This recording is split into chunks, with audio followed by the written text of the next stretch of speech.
Dumoulin takes a look. Deflection scores! Letang! Could you script it any better than this? Pitch it to Najee Harris. Harris sidesteps, gets to the sideline. Najee Harris dives for the pylon. Touchdown, Steelers!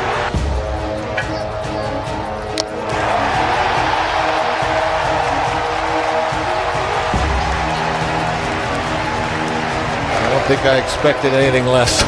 It's unbelievable. It is absolutely incredible.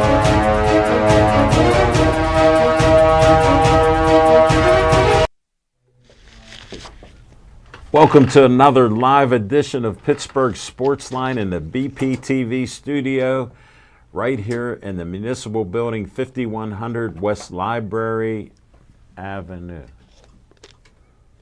Your mic's not on. Well, do I stop talking? No, keep going. I was trying to get his attention without distracting you. Folks, this is live TV. I thought you couldn't hear me talking, so I won't say it again. I thought he was looking at me. Thanks for watching us. You get me straightened out there. We appreciate you watching our show on Facebook. Appreciate all those likes, like almost 7,500 followers. It's appreciated. Thank you again. You can interact with us. There are no dumb questions. And if you didn't know, my theme for 14 years and almost 1,000 shows is never do we get the facts in the way of our opinions as Pittsburgh sports fans. And you can practice that with us. We don't mind. And thank you for YouTube. Nick, we hit 401. I don't know who you are, but I'm going to check it out again and see who it could be. But yeah, I appreciate that. We're trying to build that up. Our goal is 1,000, but instead we're going to get 1,000 shows, Pittsburgh Sportsline shows. July 15th, I got to do a little promo of my own. July 15th, 1,000 show, Bethel Park Community Center. I think it's 5151 Park Avenue. You can't miss it. Smokin' Jim doesn't know it's across the tracks near the Lidl stop. And Jim has been on the wrong side of the tracks his whole life. See? And for all of you that think I pick on Smokin' Jim, he makes it so easy. All I got to do is say hi to him. And look, he got another free hat for the Buccos. Yeah, but we'll have this show, refreshments and everything else. Doors open at 6 o'clock. It's free. And you know anything free is good for you, especially me. And at 6 o'clock, the doors will open. I may do some interviews of past guests, friends, whoever comes there. Thank you for coming. And then we'll do our live show from 7 o'clock to 8. We may interact with the crowd.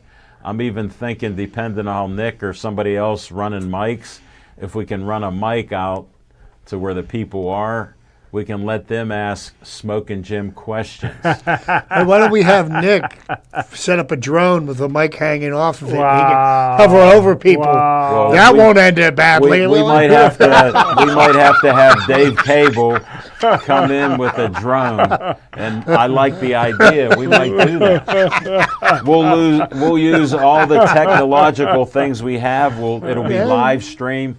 So even if you're Paul Haley in South Carolina, you can watch us and participate. And Peggy Rohde and Nick up in Rochester, our biggest fans, you can tune in and enjoy the festivities. It's Smokin' Jim's birthday. We don't know what year it is. It could be 1908, 1975. I don't know what it is, but it's his birthday, July 17th. Traditionally, I bring him a cake. I'm thinking about doing a cake, not a cookie, so I'll bring him a cake. That way, me and him can both have our white icing, chipple and white batter. Well, I was going to say, how about marble cake? How about a marble cake? His standard doesn't allow for that. Well, you know, Mike Tomlin's standards have changed. No, his is mediocrity. We'll get into that in a little bit. But it's going to be a fun time, and I'm honored and blessed that I have BPTV volunteers helping me to be the talking machine, legendary, doing this. And I appreciate everybody in the past, and everybody's doing it now. And guess what? These guys will leave me for bigger and better things. Vinny just graduated, got a job. Hey, congratulations, Vinny. He graduated Pitt as an engineer, and he came in to catch Smoking Jim doing what he does. But we don't have pizza to eat, so he may be doing some other things there. So check it out. And I'm Al Levine, the Talking Machine, Smoking Jim Frazier, Chip Painter, Nick Callis, and I got a promo here. And we got Mike Rohde pulling that up, and we'll see how that looks. Look at what he did. Like he's done this before. That is great. Thank you. All right, let me read it. Hearts and Paws 19th Annual Pet Adoption and Care Fair, Saturday, June 14th, 9:30 a.m. to 3 p.m., 44 Highland Road, Bethel Park, PA. It's the Christ Church that's there. It's a big church, big parking lot. Animals for adoption, pet products and services, raffle baskets and boutique, great festival food, kids corner, and animal art. There's a website. I'll spell it CHRISTUMC.net/pet ministry. And come on, show up. It's free to come there. You can donate and have a great time. My neighbor Nancy rescues dogs all the time. I moved to Bethel Church Road 18 years ago and have been friends with her that long. And she's even friends with us with Rich Donnelly and Gail and her husband. So it's a small world in Pittsburgh. Wow.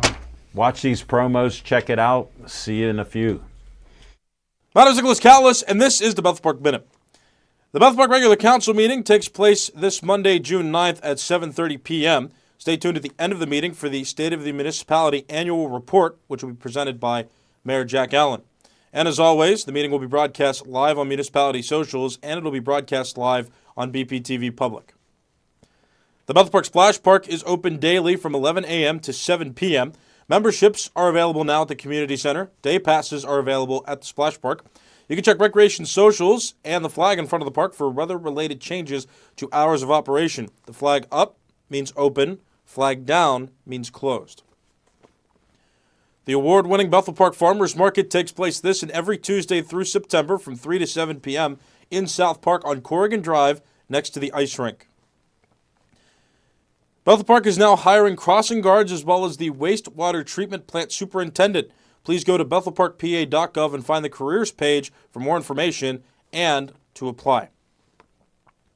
Don't forget to save the date for the Summer Spectacular fireworks display that will launch from Millennium Park on Saturday, June 28th at 9:40 in celebration of Independence Day. My name is Nicholas Callis, and this has been the Bethel Park Minute. Frank Fanera, owner of Olive Oil's Pizzeria and the Hillcrest Shopping Center on Route 88. Call them at 412-831-1900. Every Tuesday night, Olive Oil's Pizzeria provides the host and the amazing volunteer crew with an XL pepperoni pizza and a full steak hoagie. They are delicious. Olive Oil's is proud to support Pittsburgh Sportsline and the volunteers at BPTV. Stay Joey strong. Joey Fabus died at 8 years old of brain cancer known as DIPG. Since then, the family has come together with community members to create the Joey Fabus Childhood Cancer Foundation, a 501c3 nonprofit. Since being founded, they've raised over $100,000. Go to jfccf.org to learn more about DIPG, to help spread awareness, and to see how else you can support and donate towards the fight against this dreaded brain cancer.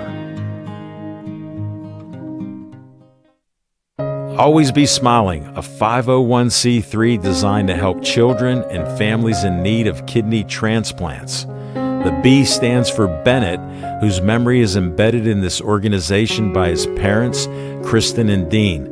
Despite the challenges he faced in his 16 and a half years of life, Bennett always had a smile on his face and spread kindness to everyone he could. Now, Always Be Smiling wants to pass on that kindness. Go to alwaysbesmiling.org to learn more and see how you can support or donate to this organization.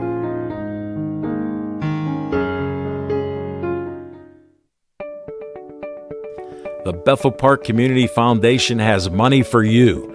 I'm Al Levine, trustee on the board of this great organization.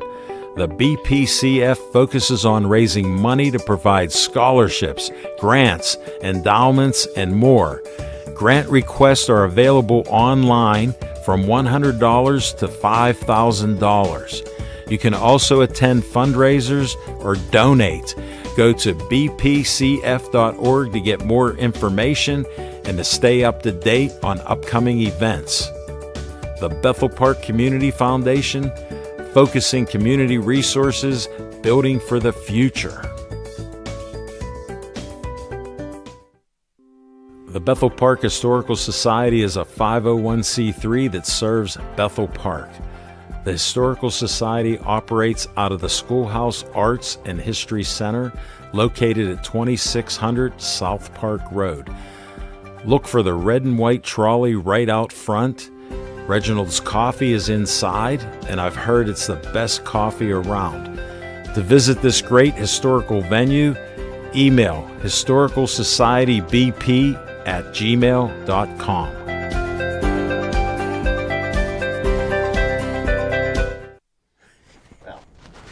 Thank you. All right. Shout out to Ralph Williams. Said, hello, guys. My man. Jane Leffler's watching. Jane has a comment. Hi, guys. Now that Aaron Rodgers is a part of the Steelers, do you think he will make the locker room toxic? Yeah. Not at first. Maybe. But wait till one game. They're in one game and we see him get hit. All right? I appreciate that. All right. I got to bring this up. Smoking Jim Frazier, what's on your mind? Thanks, Al Levine, the talking machine. And if you want the green, It's coming. you got to see Levine. And I tell you what, man, Use it, Chip. he's got my vote for team captain. Aaron Rodgers got my vote for team captain for a couple reasons. Number one, he gave the Steelers a double discount, brother. $13 million. 13 and a half. $13.5 million. Al Levine, the talking machine. That frees up enough money to pay the greatest football player in Steeler history $42 million a year, T.J. Watt. Let's get it done. Al Levine, the talking machine. Plus, he came back in time to play golf with his teammates. That's a great teammate. Oh, he's here to play in Oakmont, too. Didn't you know? That was one of his personal issues. He could be a scratch pro. Al Levine, the talking Hold machine. it. What are you drinking? Before I do any disclaimers, what are you drinking? A little bit of Super Bowl Canada Dry. Al Levine, the talking machine. I think it's got a little too much carbonation.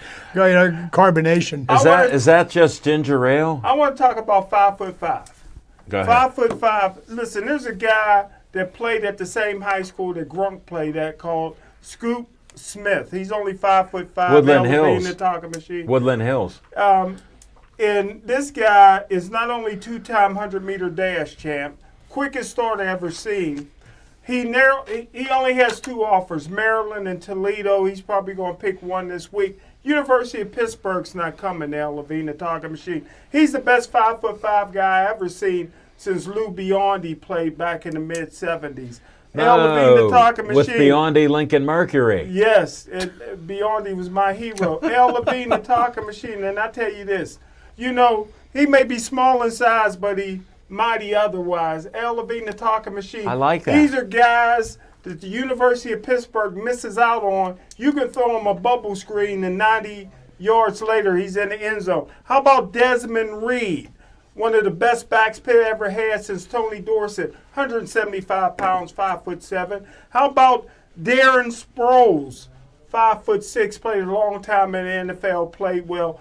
Al Levine, the talking machine. The University of Pittsburgh got to quit missing out on these players in southwestern Pennsylvania, and Scoop Smith is one they missed out on big time. Thanks, Smoking Jim. Scoop! I got to ask all our fans and friends, how much weight do you think Smoking Jim dropped since he came back from his third visit to the hospital? And Pitt missed out on Gronk, too. They're missing out on the guys. And you that went to notice- Gronk Yeah, school. but Gronk was a better pro than he was a player in college. Let's make that clear. I mean, the way he played in the pros is far different from the player that he was. He was pretty in good college. at Arizona State. He was pretty good when he wasn't hurt. Okay, there you go. But You Gronk, proved Chip's right. But Gronk came out early because the academics was killing him. Gronk won the smartest. You know that hell of me. Well, according to Gronk, he was smart enough not to spend any of his paychecks from his NFL career. The only money he ever spent was off of endorsements. Yeah. So he's He's not rich. one of those guys that's going to be in the unemployment line. Well, I tell you what, if he keep jumping out of airplanes, 6'8", jumping out of airplanes, you see that one time Sunday? Yeah, that I means did he hits see the it. ground sooner than a guy that's 5'5". All right, thanks, Smoking Jim. Chip, thanks for the entertainment. Wait, Nick wants to sound in. Go ahead. Yeah, your hands up over here. I didn't have my hand up. I put it up for him. You went 0 for what? 3. On Saturday. That ain't bad. No. That ain't bad. One in play. Hey, he didn't look at strike 3. I tipped my hat to Nicholas. Chip wants to know when am I going to get my Snickers since you lost. I do got to get you a Snickers. Okay. Now, why do you have a bottle and a cup of the same drink? What do you mean? This is ice in here. I like mine cold. Oh, I like my ginger ale. they don't have cold. refrigerators in Monroeville? All right, we're trying to focus on sports. Sorry, I just got distracted. I'm like, why? All right, Ralph Williams said, congratulations, Vinny. Friend of mine from high school, Colleen Allward, tuned in. Hi, Colleen. Helen Schnurr's watching. Appreciate you. Johnny Mariano. Michael better be studying, so you go back and make sure he's studying for his finals. That's Was why Vinny in school 6 years, or did he do it in 4? 3. He did it in 3. Unlike Smoking Jim, he I went. wonder. He Seems went like to he's school. in school a long time. He can show you his degree and what he graduated, and he I did got well. a pigskin on the wall. Yeah, it's a deflated football. Yeah. All right, that's the humor. Patricia Jasko's watching. Let's see. Ann Harder's watching. Teresa Mariano, who had a birthday last week. Ann Harder said, Smoking Jim's down 40 pounds. Yeah. Is it Is she true? right? Huh? I think 60. Yeah. I like what you're thinking. I think 65. I like what you're thinking. 70, I like what you're thinking. 30. I like what you're thinking. It's all 78. it's all shirt. 78. Look at that shirt's hanging on him. That's a 6X. Is that the year he graduated? High school? Whoa. Whoa. Ralph Ding, ding, ding, ding. Ralph agrees about Pitt. Okay, we got everybody shouted out. Thanks. Chip Hayner, what's on your mind? What's on my mind? Well, it's great to be back again. I don't like the heat and humidity. It can go away and stay away. I like the weather that we had in April and May. But just a humble opinion. So this is what I refer to this summer as. And this relates to Pittsburgh sports. This is our summer of discontent. Whoa. I mean, we've got the Pittsburgh Pirates that, started off quite badly and have improved lately. Trust the process. And Hold it, they fired their manager. they fired their manager. Way too late. The Penguins have hired a coach that I know nothing about, and supposedly he's coached for 20 years. And okay, so there's nothing to be excited about there. And then, of course, there's the stink bomb that just signed the other day for the Pittsburgh Steelers, who I don't have high hopes of doing anything fantastic for the team. I can't think of a Steelers season in my lifetime that I've really cared less about than this one upcoming. But this is the way I've kind of accepted the facts that the person that shall remain nameless is here. If he wins football games on Sunday, okay. But other than that, don't expect me to, lead the parade for him. As a human being, I think he's a bum. Tell us what you really feel. I think he's over the hill, and I think you. it's going to be more like the last year or two of Ben's career, a Hall of Fame quarterback that was well past his prime, that is trying to, re-seek previous glory. Hold it. You mean he's going to win us 6 games in the last minute and he can't run? I'm an optimist. You fed right into me, Chip. Yeah. I'm thinking 10-7, folks. I think Myles Garrett's going to have a few things to say to him. There, Myles Garrett on ESPN. He's going to have a new headstone because he loves Halloween. All the quarterbacks that he sacked, he has their headstones in his yard. Oh, wow. So he wants to get an Aaron Rodgers headstone. That's creative. But on a different, more positive Yeah, we note, have one game before Halloween with them. and the quarterback that had the worst statistics in Browns OTAs was our beloved Kenny Pickett. Did he? No way. Yeah. Even Shedeur Sanders looked better than him. What do you mean even? Yeah. Just because his dad was a Hall of Fame football player doesn't mean his boy is going to be.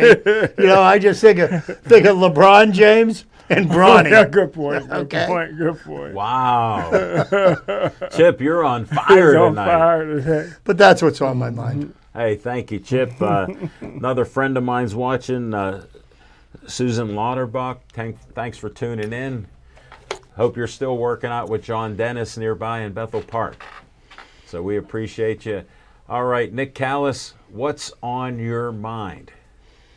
Baseball. A lot of baseball. Yeah, as we talked about it, put the ball in play on Saturday. Everything's great. I did what I was meant to do there.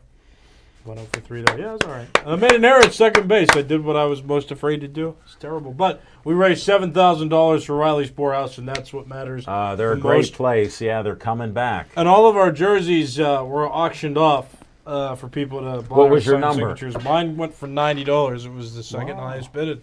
Wow. So Wow. bang. That's nice. What did Very your good. parents pay? My parents have bought. Hey, question for I you. almost wish they would have, though, because those jerseys were cool. I actually wanted to keep it, but then I was like, oh, it's going to a good cause. So Hey, Yeah. question for you, Nicholas. Did you say top of the morning to the Diaz pitcher from the Irish team? yeah, the starting They checked pitcher's his DNA. Starting pitcher's last name was Diaz. Yeah, no, that's Top of the just how it morning, is. huh? Reliable sources tell me that he was 0.5% Irish, and that counts. So you have to have any Irish. I mean, I could have flipped teams and gone to the national Did team. we go to the Ancestry.com card to find that out? I did, again, I only have sources out there. I don't know personally. I've just heard things. So don't, again, credible sources. That's all I got. I'm half Irish, and I played for the other team, so it's fine. We lost 7-0. It was. Why didn't you switch up? You could have been a switch I hitter. could have switched teams, but that's You could have been a that would've switch cool. hitter, which Smoke and Jim don't understand that. It was a super cool event, though. That's the biggest crowd I've ever played in front of. People were chanting for me when I went to the plate, which was pretty cool. So, Oh, man, great. if you saw it or you went out, anybody out there, thank you. But again, it was for the good cause, and that's really all that matters. Is that we raise a lot of money for. How many people were there? There had to have been 100 or 200 or so. Okay. I mean, the ballpark's not huge for major league standards because No, it's not a major league minor park. league. I've been No, there a no, bunch Frontier of times. League. Yeah. Frontier League, independent baseball. So I mean, it was pretty packed for the size of the stadium. So it was No, really that's cool. great for you. I'm Yeah. proud of you. How did Jason Mackey do? Jason did not play. He pulled out at the last minute. I was disappointed in that. He had no faith that we were going to win, and we didn't do very well. 4 errors, I think, and a lot of strikeouts. No good. But, he didn't play. You were so a it's fine. fundraiser. You're raising money That's for what a I'm good saying. cause. It was for a good cause. So I A don't great know what cause. We'll go to Riley's Poorhouse, see if we can do a show there. Yeah, hopefully their goal is to open on St. Patrick's Day in 2026. That's what I'm hearing the goal is. I don't know how realistic that may be, but We'll be hanging in as there. time moves on, we'll figure that out. Baseball, in terms of the Pirates as well, they're winning. They've got a 4-game winning streak. That's, I think, their biggest of the season. We can clap for that or not. Yay. Just sweeping the Phillies. Yeah, it's Go almost Buccos. It's That almost made my year. It's almost like when I said maybe get rid of the manager Derek Shelton before because he's not he's not doing well or the team's not responding to whatever he's saying. Now all of a sudden, new manager's in there, and Don Kelly, who, I don't know, maybe an interim manager, but Ben Cherington didn't use that exact phrasing. So what is Don Kelly? We don't know. He's managing the team as of today, though, so good for him. He's a Pittsburgh guy, too. I just wonder what would have happened if they would have got rid of Derek Shelton a little bit sooner and decided to go with Don Kelly, because the team's playing baseball. Like, the team's playing quality baseball, I would say. They're winning games that they should be winning, and they beat a pretty solid team, the Philadelphia Phillies. They swept the Philadelphia Phillies over the weekend. That is a good accomplishment. So, I mean, when you put that all together, they're playing good baseball for Don Kelly, and it's just, I can't help but think, had they not gotten into a hole, where would they be now? And again, when the team had back-to-back 76-win seasons after having very hot stretches over the last 2 seasons, you want more. And they weren't going to get more with Derek Shelton, and I told you that in 2024 in the middle of the season. So it's just frustrating from that perspective to see that, where I wish they would make these decisions. It also makes me want them to get rid of Ben Cherington now, because what does he have left to offer, and does anybody trust him to do anything ever anymore for the Pirates? I don't. I'm sure you don't. Get rid of him. Hold it, I Let's don't. move on. So I don't. Hold on, we'll get there. Comments. Hang on tight. We're excited. I'm letting it out. I mean, it is frustrating to me though. Just, I mean, to have those thoughts. And again, my whole thing too is if Don Kelly can manage this team the way they're constructed now, which they are a weakly constructed team, especially on offense. They are not a strong team, but right now they're playing good baseball. So if Don Kelly can get these results as manager and push these right buttons and make this team win with the team as constructed now, like, think about what they could do with a little more offensive talent. 1 or 2 more bats, like a little bit more. Think about that. You've got a lot of things getting into place now. The pitching, for the most part, has been solid. And you notice when Don Kelly started managing, all of a sudden David Bednar started pitching better. Dennis Santana's been pretty solid, and everything's been flowing properly. You think the pitching staff, you got that pretty much covered. You got a lot of young guys. You got Paul Skeens leading the way. Hopefully Jared Jones' arm reconstructs itself so he can come back maybe in 2027. Who knows when he's coming back. Hopefully sooner than that. That was an exaggeration. But You're on a roll. Keep going. right, but like, you have all of these pieces that are coming into play, and you've got this great pitching staff that is figuring it out. You just need a little more offense, and mixed with the right manager that the players want to play for, this team can make the playoffs, especially because there's more teams in the playoffs now than the last time that they qualified for the playoffs back in 2015. It's possible. There's no more one wild card game. There's 3 games in the wild card round, and the Pirates have a pitching staff that can win you games. And that's not new. That's not a new opinion. That's not a surprise, but just I want you to think about that. And be frustrated for a little while. Again, I'm going to be frustrated for Derek Shelton in the past, but and that they didn't fire him soon enough. But I also use that point to say, let's not wait around with Ben Cherington. Let's figure it out with somebody else. Hopefully Bob Nutting's willing to bring the finances a little bit with the new general manager, and winning baseball can come back to Pittsburgh. I don't think that they're going to make the playoffs this season, even though they've been going on a winning streak. I'm not going to let this stretch give me false hope either. I mean, this season's pretty much, it's not looking great. We're in June. Got to remember that too. Improve a little bit in the offseason, a little bit. Give some big splashes. Get some new men, front office people in there. Make things happen. That's what's on my mind. Okay, what? So, and I say that Ben Cherington is on the thinnest of thin ice right now. No, he fell through. Okay, and I don't believe that he's fallen through. And if you take a look, and I was reading something this morning about some of the players that are producing for the team right now that Cherington traded for without really giving anything up. For example, the trade for Joey Bart was a good trade. Isaiah Kiner-Falefa was a good trade. We really didn't give up anything for him.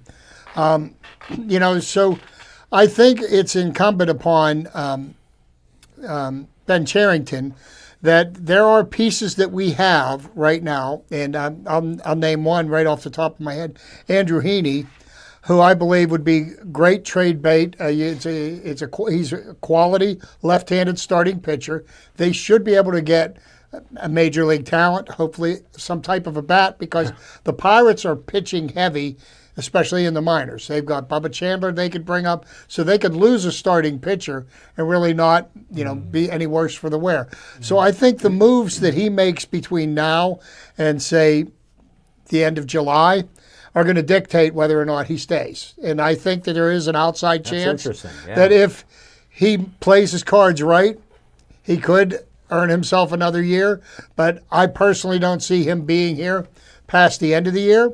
But I don't have a crystal ball and I can't predict the future. And one other thing and I know you dwell on this a little, I think a little too much, but that's just my opinion, is I don't stress about the things that we didn't do. I think about what we're doing now and what can we do moving forward, because the mistakes that were made in the past, they're mistakes. They were made. And, okay, we've got to learn from them and move on, because if you sit there and dwell on those mistakes, you're never going to be able to move forward. And that's what my focus is on. That's awesome. But here's why I bring it up. Because I talked about these things in the moment beforehand. Mm-hmm. Like I said the words, and you argued with me back in the summer of 2024. Sure. So I'm bringing it up now to dwell on it because past Nick and future Nick are very much in sync with each other. And it seems so. Like my intuition on this was solid, because I went to a game in August of 2024 and I watched this team blow a lead to the Arizona Diamondbacks and look defeated. And there were terrible decisions made. There was a guy named Jake Woodford on the team. What position did he play? He was a pitcher, and he gave up the lead because Derek Shelton put him and took out who was back? Jalen Beeks. Took out the lefty after he struggled a little bit to bring in a right-hander to face Jock Peterson, who had a go-ahead home run. And in that moment, I said, what are we doing? This is August baseball, and they're in it. So I was saying it in the moment, so I'm going to dwell on it. Because, again, I'm in tune with what they're doing. And I watch almost every game, every season. So I'm very much in tune. It's almost my job to do that. I am in tune with what's going on. And I saw it with my own eyes. Do you make as big a deal out of when you get it wrong as you do when you get it right? What have I gotten wrong yet? Ding, ding. We will continue this for another time. I just got one But question. I could also name you plenty more poor trades from Ben Jerrington's regime so far than the ones that happened to work out last season. One quick question. Is it true, and maybe Mike can help me out with this, is it true that Frazier had back-to-back 3-hit games and he's hitting 264 and nobody's talking about that? No, plenty of people are talking about it. He had a great game last game. You didn't hear it because you don't watch the Buccos. There's actually been a lot of buzz around him because when Nick Gonzalez was hurt, Adam Frazier had to step in and play second a little bit more. So, no, definitely he's been talked about, and, yeah, he has contributed. You haven't on this show. He got another hit tonight. He's not talked about. Frazier ain't talked about enough on this show. If you watch the Pirates and you're wearing his jersey, you would know because you could fit in it now. So, yeah. I was going to say, why don't you talk about it then? I mean, you've got 2 segments worth to talk about him. Interesting fact, the Pirates' starting lineup tonight doesn't have one player batting below 200. The first time above the Mendoza. Frazier. I can't clap. I'm not disgruntled then. Yeah, no. Great. They actually have one hitter batting 300. Who? Wow, it's like the lumber company. No lumber. What about Al Oliver? Any comment on that? Oh, you know what? Al Oliver belongs in the Major League Hall of Fame. I think it's fantastic that he's going to be inaugurated into the Pirates Hall of Fame. I just wanted to shout out to them. That's a precursor to get him in the Hall of Fame. He ain't a Hall of Fame. Oh, he belongs there. He belongs there every bit as much as Dave Parker does. Yeah. No Smoking questions Jim, asked. He was known. Don't even. No. I know how Smoking Jim truly feels about this. He doesn't know baseball. We've talked about this in private before. No, he knows Al Oliver personally. He's part of this organization that exists. We interviewed him on Sportsline. No, I heard that. I interviewed him once too for a thing that I'm never going to speak of again. Al Oliver's a minister. He's also a minister, a man of God like Smoking Jim. I don't know why they butt heads and he doesn't agree with it. Maybe he can be in the Pastoral Hall of Fame. Maybe you could too, if you can find it. Why don't you start an organization? Who needs like religion that? when you live in Monroeville, right? Call that friend of yours. Call your mentor up and see if you could start an organization doing the Pastoral Hall of Fame, Mister. We'll leave that for another day. Hey, thanks for that. Good job, fellas. I'm not really a good prognosticator or a Nostradamus, and my record isn't as good as predicting things like Smoking Jim 99.8% right. But I got this one right because, as Mike said, it wasn't hard to see in a crystal ball. It was obvious. Coach T and Aaron have a relationship there, and he did some things with DK Metcalf. And we know Art Rooney, that owns the team, is just a fanboy, and he says these things and they just let it go.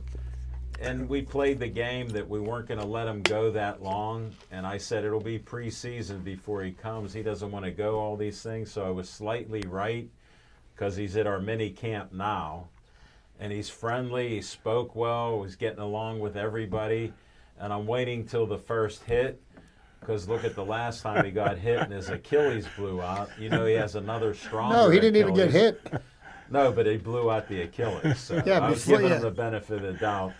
My thing is, with him here throwing for 4,000 yards and 28 touchdowns with a bad line and no receivers except for one older one, and we have Mount Washington, who instead of throwing the ball behind the line of scrimmage, let him take a 1-yard step, throw the ball to Mount Washington with soft hands, he'll gain 5 yards. You know, and here's the other thing I forgot to mention about the Put it out there now. the nameless person that we're talking about.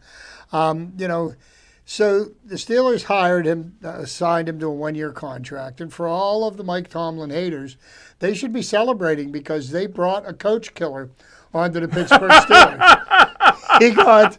He got Mike McCarthy fired. He got Robert Saleh fired. I mean, the last 2 coaches he played for, he got them fired. So, you know, if you're looking to get rid of Mike Tomlin, you certainly took the right path. Hey, Chip, I like where you're coming from.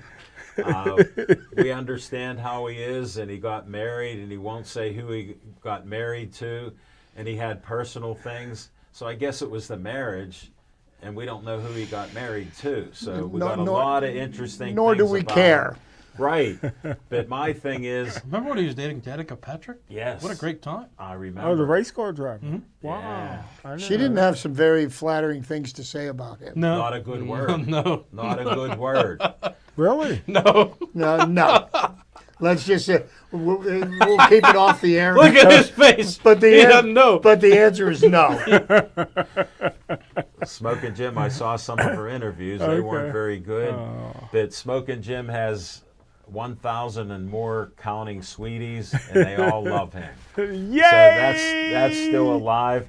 But I wish Aaron well and the Steelers well, because we got to keep Coach T's legendary streak that means nothing. Means a lot. 18 seasons of a winning season with 2 8-8 when they weren't great. Can you clarify what a lot means? Well, he's after Don Shuler's record, he'll get it. Don Shuler is winning his coach in NFL Do you like history. Super Bowls? Huh? Do you like Super Bowls?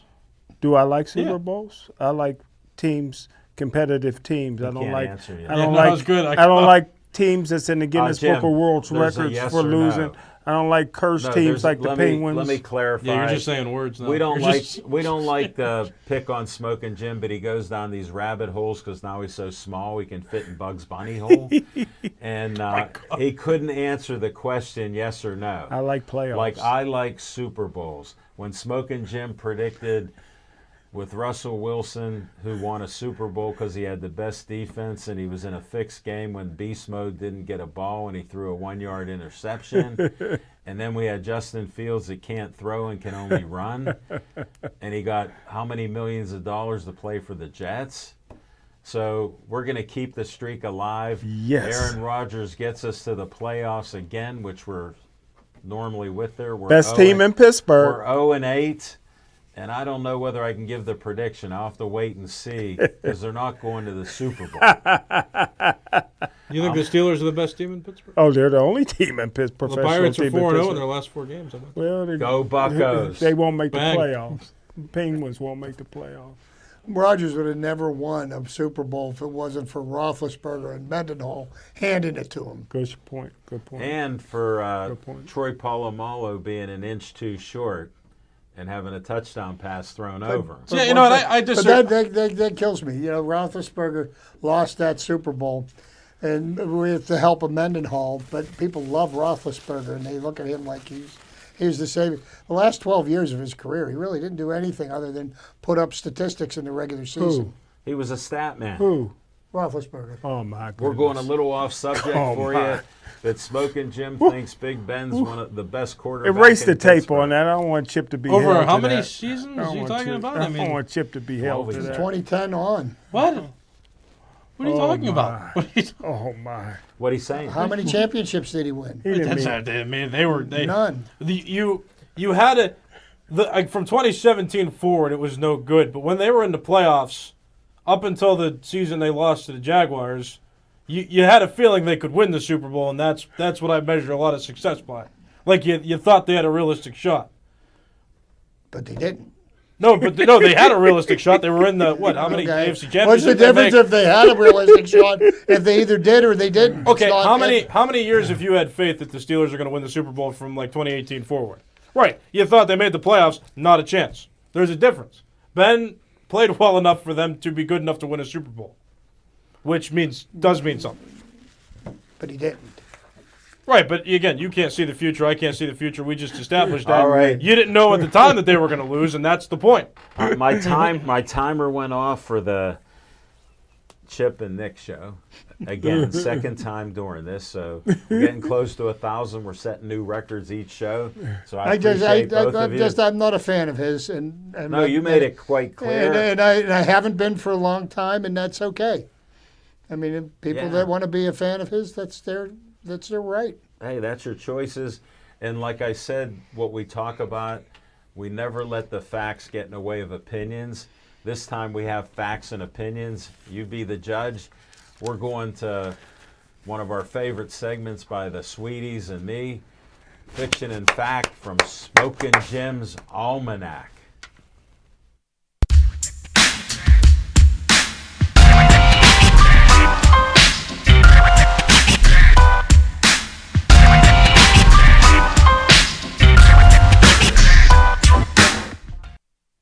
Thanks, Al Levine, the talking machine. Mike, did you go to Nick's retirement game? Okay, you didn't make it, though. Maybe one more year. Come out retirement for one more year. Will so you we come can all next go- year for I the will big come. play? I will come. Just playing anything? Even that event you went to over the Well, weekend? long as my schedule's open. But hey, Al Levine, the talking machine. What? Since What? I started talking about my hero, I'll finish up. Lou Biondi, my hero. The two best backs in the state of Pennsylvania in the mid-'70s, and only one to know this is Chipper, Lou Biondi, and Artrell Hawkins from Johnstown, the Hawk. there you go. Wow, I remember. Lou Biondi wanted to go to Penn State. Artrell Hawkins wanted to go to Pitt, but he was academically challenged, so I had to go to junior college. But hey, You mean he couldn't play for Jackie Sherrill? Everybody can play for Jackie Sherrill. Yeah, he could, but yeah, for some reason, they double-checked them grades out there in Somerset County. Joe Paterno must have had something to do with it. So Al Levine, the talking machine. Is Somerset a county? Al Levine, the talking machine. No, I don't think. Lou Biondi went to a school called William and Mary, the same school that Mike Tomlin made famous. They played Pitt the first game of the season. It's the first time in my life I've ever seen Lou Biondi get tackled. He was a starting tailback, Al Levine, the talking machine, punt and kickoff returner, wearing number 1. Wow. Going against Hugh Green and Ricky Jackson and those guys, and they were tackling him. I couldn't believe it. I talked to Lou Biondi after the game. I'm just a little kid. I went right in the William and Mary locker room. You know what I mean? I said, Al Levine, the talking machine. I said, what happened? He said, I'm transferring because the academics is too hard at William and Mary. Because he knew he was inheriting a car dealership. And I'm not talking big on Lou because he gave me a deal years ago on a Lincoln. But Al Levine, the talking machine, it all depends where you go. I can't say He what I want to say. transfers as the number 1 running back. Now, he got to sit out a year. He transfers and going to be the starting running back at South Carolina.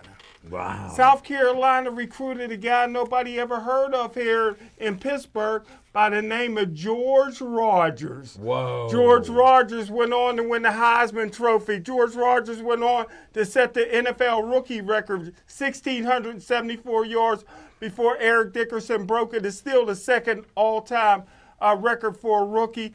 They named a boulevard after him down in South Carolina. He's the only Heisman Trophy winner in South Carolina history, and they got a statue of him out in front of the stadium.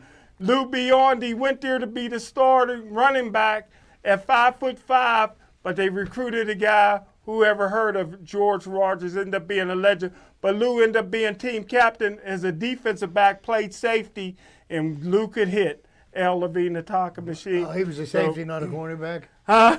You know, I heard some pretty upsetting news. No. Yes, I did. You know, because I know you touted him all year last year, but Yeah. Cooper DeJean, You're great. he's going to be he's going to switch from cornerback to safety. Well, he can play 13 different positions. Well, so I'm yeah, not but you no surprised. longer have a white cornerback Yeah. in the NFL. Boy, I tell you what. And right now, if He's talked and about right this now- every show. And right now, if T.J. Watt was black, he'd get his money. There's reverse discrimination in the I'm National telling Football you. League. It's a- and it ain't Why right. isn't it's a that- tragedy. Whoa, whoa. Lawrence Taylor. James Harrison could come back right now and everybody would love it, and he couldn't touch T.J. Watt. T.J. Watt right now got a bag for his money. Smoking It's a Jim, shame. I hate to say you're wrong again. You ever hear this? T.J. Watt is white. You ever hear about the Cincinnati Since when? Bengals? You ever Huh? hear about the Cincinnati I'm talking Bengals? about Pittsburgh. I'm not talking about the cheapest I knew you owner in would the history limit of it. football. I know you would limit Trey Hendricks. Yeah. He has 35 sacks in 2 years, better than TJ. And they signed 2 receivers, and they won't give him the money. He's white, reverse discrimination. Thank if you he was for- black, I fed if that he was into black, you. he'd How'd get I do? receiver money. Did I do well as your straight man? Yeah, thank you, buddy. All right. Hey, Ann Harder said Aaron married his girlfriend Brittany. Thank you, Ann. I don't watch all the social media out there, so I appreciate Is that. she black? Smoking Jim, we've moved on. In case you don't know, I don't know any white Britneys, do I- you? I don't. I don't. Mahomes, I don't care what color Britney you Spears. I want to know. I Do I don't- got to go to the cave to find out? No. I'll go. I'll explain this. I don't mind what color you are, who you are, color, wanna creed. know. Smoking, I just gave you 2. Smoking Jim is a black man, and Was he's she a not friend of racist. They could be on Jet Magazine. He's not racist. she a friend So of we're going to Diddy's? move on. Thank you, Smoking Jim. And thanks for the shout out to a local resident and car dealer, Biondi. I love him. That's my hero. That is good. And I'm glad you only bought one car, so that shows how I didn't trust you financing. What year did you get that car? I tell you what, I was styling and profiling, brother. I never went over 5 miles an hour, Mike. You didn't want to raise too much. I was cruising in that Lincoln, baby. Yeah, leaning over to the center console, the left hand up like this, right? Hey, Smoking Jim, I got my Lincoln Mercury Cougar XR7 1977 silver from Detroit, Michigan. From Biondi. No. Oh, you went to Detroit. I went to Flint. Went to Detroit, saved some money, and I was styling in the moonroof and everything else.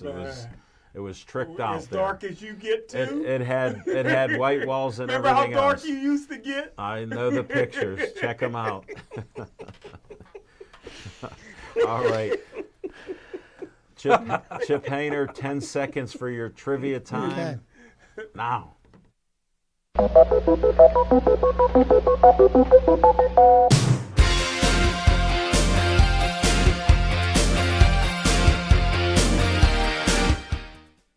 Go to Brentwood. Well, we're back this week for trivia time. And one of the things that's on my mind as far as trivia goes, and I watched an excellently pitched game on Sunday. Paul Skeens pitched 7 2/3 innings, pitched a great game, Almost did 8 innings. and the Pirates won. Unfortunately, Paul Skeens didn't get the decision. And one of the things that I get a little fed up hearing is that how each and every time that he goes out and pitch, whether the Pirates win or lose, or if he doesn't get a decision, whatever the situation may be, is that the organization is selling him short because they're wasting his talent and that he's, he deserves a lot better. Like he's supposed to go out there and win every game. So I was thinking back of a couple of amazing rookie pitchers that I've seen in my lifetime that were truly phenomenal pitchers, and some of the things that they accomplished when they won Rookie of the Year. And first one would be Dwight Gooden, Dr. K. If you remember his first 2 years, he had a 17-9 record and a 2.6 ERA, and he pitched 7 complete games and 3 shutouts in his rookie year, which is pretty amazing statistics when you consider it. The next one up was Fernando Valenzuela. Oh, I remember the phenom. The Fernando Mania. It was the year was 1981. He ended up being 13-7 in his rookie year, and his ERA was 2.48. The interesting thing was he threw 11 complete games and 8 shutouts in his rookie campaign. I didn't know that. I watched him pitch. He was great. And I tagged something on social media, and I tagged Alan because I know of his love of one of the greatest pitchers that I ever saw, and I was a child when I saw him, was Sandy Koufax. Mm-hmm. And for about a 5-year period in the major leagues, there's never been a left-hander that was better. And I agree. So I was looking through some statistics of how much he pitched. So starting in 1966, and I'll work my way backwards. 1966, he pitched 323 innings. It's huge. 1965, he pitched 335.2 innings. 1964, 223. 1963, 311 innings. Now, just to tell you how great of a pitcher he was, in that period of time, he pitched 115 complete games. Wow. Okay? Wow. And looking at Fernando Valenzuela's, let's see, 1, 2, 3, 4, 5, 6, first 6 seasons, pitched 83 complete games. Wow. Now, everybody, this is an argument that Nicholas and I have all the time, that he feels that pitchers are better today than they were in the past. And I can debate this point with him, and the point is not to get into a debate with him. But the thing that impresses me about a pitcher is not how well he does the first or second time through a batting lineup, is what does the pitcher do the third and fourth time through the lineup. And most pitchers don't get a chance to go a third time. Now, for an example, Mazeski, who the Pirates sent back down to AAA. Majinski? Whatever. I mispronounced his name. But anyhow, we're from Pittsburgh. Here's a guy that does well the first 2 times through the batting order, and once he gets past the second time through the order is when the batters start lighting him up, you know? So, that's what I consider the evolution of pitching, is that, the pitches, you set people up in the first and second at-bat to get them out in the third and fourth at-bat, but we don't see that anymore because of the way the game's changed. And it's one of the things that I miss, that I think that it would make teams better if they had pitchers that were more able to pitch complete games, so you could put less pitchers on the roster and more position players, more people that can hit. Right. And would actually make the game a bit more exciting, because what you would be doing at that point is getting more people on base, more runs being scored, instead of watching people strike out 3 or 4 times and hit a home run. Just my thoughts, but... Well, Chip and I are old school, so we appreciate that a lot more. And I appreciate it so much growing up and being a pitcher. And I was a right-handed pitcher, but they go, there's Al Koufax in 1968 pitching. So I was so complimented and honored to be even mentioned in his name. Well, listen to this. I was at the Pirate game Saturday night, and I think it was Bailey. Was that Heaney or Falter that was pitching? It was one of the 2 left-handers, okay? And by the time he got into the 6th inning, when he had to leave the game because of tightness in his calf, he had thrown 62 or 63 pitches. Okay. And he was into the 6th inning. And I was just sitting there, and I kept mentioning to my wife and some friends of mine that were sitting close to me. I'm like, this guy is dealing tonight because he was getting in and out of innings with less than 10 pitches. Right. And I mean, the That's first batter he got out on like one pitch. Second batter up, Kyle Schwarber put one in the seats. Then he got the next two guys, and then he got the next two guys to pop out. And he got out of the first inning with like 7 pitches. Wow. And I mean, now that's what you call pitch efficiency. You don't have to strike everybody out. 27 outs, however you get them, it's the way you get them. Yeah. No, that's good. Thank you, Chip. We got Ann Harder mentioned to Smoking Jim, the non-racist. White. She's white. Thank you. Mary Frem is watching. Mary said, good evening from Bobtown, PA. Thank you for tuning in. Sharon Kubel's watching. Joe Monteleone's watching. Helen Schnorr, you're still watching. Tony DiMartino's watching.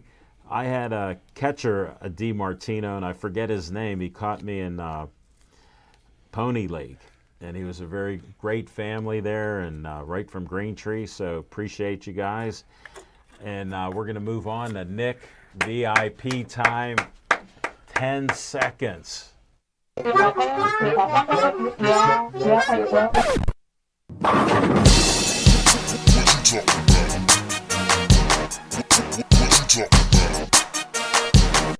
Am I clear? You are. I'm clear. Let's go. Thanks for helping. All right, football time. A couple quick opinions because we're running out of time. So, Aaron Rodgers. Take your time. I'm good. I see it as two halves of why I'm excited that he's on the team, or why I may not be excited that he's on the team. It's a very polarizing opinion that I have here because I feel two different kinds of ways. Do I think that Aaron Rodgers is going to make the Steelers a more interesting team throughout the season? Am I interested to see how Mike Tomlin and the coaching staff plans around him as the quarterback? Absolutely, I am interested to see that. They are more interesting because he is on the team. Do I think the Steelers are more likely to win more games or have a better chance of winning in the playoffs with Aaron Rodgers as quarterback? And judging how the team is currently constructed, no, I do not think that this influences the team in any different way for them to win any more or any less than they have in previous seasons. The Steelers always find a way. So that's the way I look at it. I mean, I'm watching the Steelers this season because Aaron Rodgers is on the team, not because that I think the Steelers have any greater chance to win in the playoffs. TJ Watt is holding out. Very interesting decision by him. It kind of makes sense. I think he hates Myles Garrett so much that he wants to be paid higher than him because it's a pretty common opinion, especially among Pittsburgh people, that TJ Watt is the better rusher than Myles Garrett and a better all-around player. TJ Watt is taking that personally, and I blame the Steelers for letting this linger. They should have done something about it sooner, and now they've waited until camp. They've tenured DK Metcalf. They tenured Aaron Rodgers. They waited for Aaron Rodgers, and yet TJ Watt's not getting a contract that he believes he deserves. I think it's a poor look for both sides. I think the Steelers should have acted sooner. I think the Steelers should have appreciated him, or at least made it seem like they appreciate him, and judging by their track record of appreciating players and quarterbacks and such, CC, Russell Wilson, and Justin Fields, they don't really seem like they care about a lot of certain players, majority of players on the team, and it's a bad look. But I also think it's a bad look for TJ Watt. TJ Watt's a leader. TJ Watt's under contract. TJ Watt needs to be there, and he's not. He's still under contract regardless, just because he's not getting paid the dollar amount he wants. That doesn't mean that he shouldn't show up to something that is mandatory and that is team-oriented. Bam! Move on. Here we go. All right, thanks. I don't need much time, but On Location coming up in 10 seconds.